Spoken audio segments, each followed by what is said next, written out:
இன்னைக்கு நம்ம அப்பச்சி சமையல்ல சூப்பரான ஃப்ரைட் பிஸ்கட் எப்படி பண்றது அப்படின்னு பார்க்கலாம். அதுக்கு தேவையான பொருட்கள்: 1 கப் மைதா, கொஞ்சம் ரவை, காய்ச்சின பால், பட்டர், பொடிச்ச சீனி. இப்போ நம்ம பிஸ்கட் எப்படி பண்றது அப்படின்னு பார்க்கலாம். அதுக்கு 1 கப் மைதாவை ஒரு பவுல்ல கொட்டிக்கலாம். இது கூட கொஞ்சம் ரவை சேர்த்துக்கலாம். ரவை பிஸ்கட்டோட கிறிஸ்பினஸ்க்காக தான், அதனால கொஞ்சமா சேர்த்துக்கோங்க, அதிகம் சேர்த்துறாதீங்க. இது கூட நம்ம பொடிச்ச ஜீனி சேர்த்துக்கலாம். ஜீனி இந்த மாதிரி நல்லா பவுடர் பண்ணி எடுத்து சேர்த்துக்கோங்க. உங்களுக்கு ரொம்ப ஸ்வீட்டாக வேணும் அப்படின்னா கொஞ்சம் அதிகம் சேர்த்துக்கோங்க. இது கூட நம்ம காய்ச்சின எண்ணெயை சூடாக அதில் சேர்த்துக்கலாம். அப்போ தான் பிஸ்கட் எண்ணெய் குடிக்காமல் இருக்கும். நல்லா கலந்துக்கோங்க ஒரு தடவை.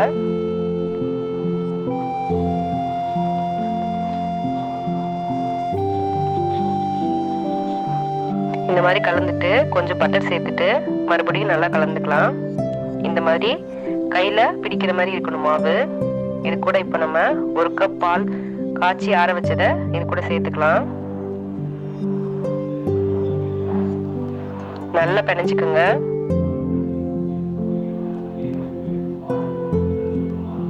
நல்லா பிசையணும், அப்பதான் பிஸ்கட் நல்லா சாஃப்டா இருக்கும்.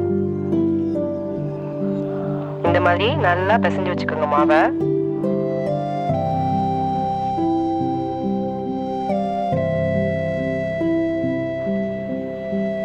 இப்போ நம்ம பிஸ்கட் பண்ணலாம்.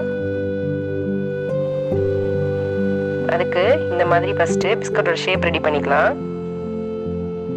இந்த மாதிரி உருட்டி வச்சுட்டு ஒரு மூடி ஏதாவது போட்டு ரவுண்ட் ஷேப் எடுத்துக்கோங்க பண்ணி.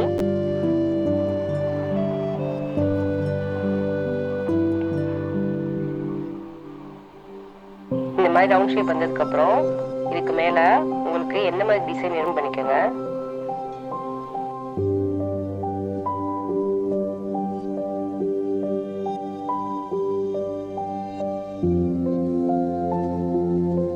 இதுல நான் ஒரு 2-3 டிசைன் பண்ணியிருக்கேன். இதுல உங்களுக்கு எந்த டிசைன் வேணுமோ அந்த டிசைன் பண்ணி எடுத்துக்கோங்க. கத்தி வச்சு இந்த மாதிரி கீறும் போது லைட்டா கீறுங்க. ரொம்ப அதிகம் கீறிங்கன்னா மாவு உடைஞ்சிரும். அதனால சும்மா மேல மட்டும் இந்த மாதிரி டிசைன் பண்ணிக்கோங்க, ரொம்ப அழுத்திடாதீங்க.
உங்களுக்கு இதுல எந்த டிசைன் பிடிச்சிருக்கோ அந்த டிசைன்ல பண்ணிக்கோங்க.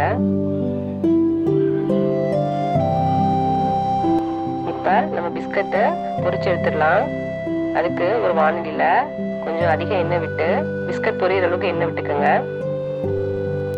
எடுத்துடலாம். ஒவ்வொரு பிஸ்கட்டா போடுங்க. இந்த மாதிரி முன்னாடி பின்னாடியும் நல்லா செவக்கு விட்டு எடுத்துக்கோங்க. அவ்வளவுதான், நம்மளோட சூப்பரான ஃப்ரைட் பிஸ்கட் ரெடி ஆயிடுச்சு.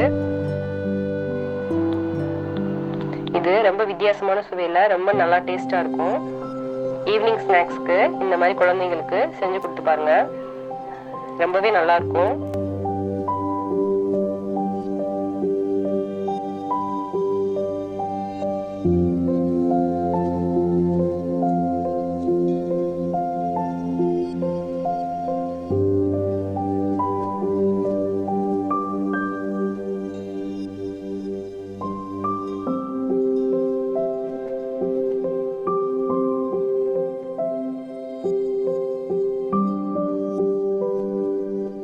நம்மளோட ஃப்ரைட் பிஸ்கட்ஸ் இப்போலாம் ரெடி ஆயிடுச்சு.